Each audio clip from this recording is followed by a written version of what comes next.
எதிர்காலம் வரும், என் கடமை வரும், இந்த கூட்டத்தின் ஆட்டத்தை ஒழிப்பேன்.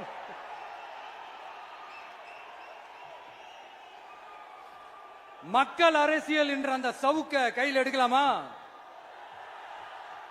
யாருக்கு எதிரான தானே கேக்குறீங்க? வேற யாரு? மறைமுக உறவுக்காரர்களான பாசிச பாஜகவும் பாய்சன் திமுகவும் தான். மாண்புமிகு பிரதமர் நரேந்திர மோடிஜி அவர்களே, 3வது முறையா ஒன்றியத்தோட ஆட்சி அதிகாரத்தை நீங்க தானே கையில் வச்சிருக்கிறீங்க. இல்ல நாங்க தெரியாம தான் கேட்கிறோம்.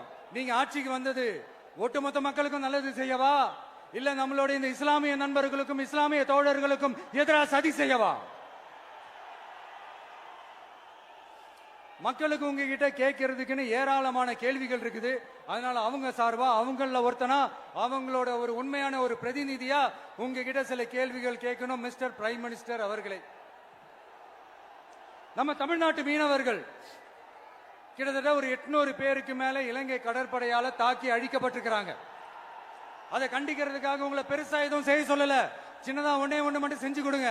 இனிமேலாச்சும் எங்களுடைய மீனவர்கள் பாதுகாப்பா இருக்கிறதுக்காக இந்த கச்சத்தீவை இலங்கை கிட்ட இருந்து மீட்டு கொடுத்துருங்க, அது போதும். உங்களுடைய இந்த முரட்டு பிடிவாதத்தால நீங்க நடத்துற இந்த நீட்டு தேர்வு, அதனால இங்க என்னென்ன நடக்குதுன்னு சொல்றதுக்கே மனசு வலிக்குது. அதனால அந்த நீட்டு தேர்வு தேவையில்லைன்னு அறிவிச்சிருங்க, அது போதும்.